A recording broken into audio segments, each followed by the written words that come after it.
देवेंद्र फडणवीसांना किशोरी पेडणेकरांचं उत्तर आता देण्यात आलंय। मराठी मतं शिवसेना उद्धव बाळासाहेब ठाकरे पक्षालाच मिळाली।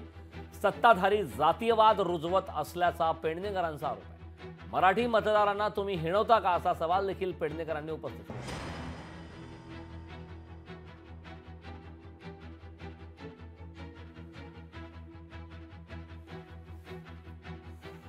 गेले 4 महिने ज्यांचे पाय ते पकडत होते, गेले 4 महिने ज्यांच्या खातर त्यांनी हिंदू बांधवांनो, भगिनींनो आणि मातांनो म्हणणं सोडलं होतं आणि गेले वर्ष दीड वर्ष ज्यांच्या करता त्यांनी बाळासाहेबांचं नाव हिंदू हृदय सम्राट शिवसेना प्रमुख बाळासाहेब ठाकरे वरनं जनाब बाळासाहेब ठाकरे केलं होतं,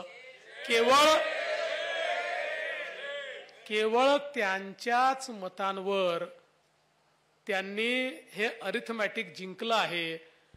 पण हे विधानसभेतही चालणार नाही, हे महानगरपालिकेतही चालणार नाही आणि हे विधान परिषदेतही चालणार नाही।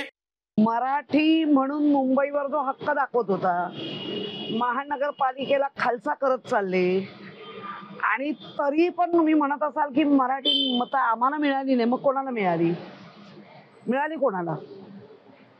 म्हणजे तुम्ही आजही महाराष्ट्रामध्ये जातीवाद, धर्मवाद बराच रुजवण्याचा प्रयत्न करताय। लोकशाही मराठी ऐका, पहा, जागरूक रहा।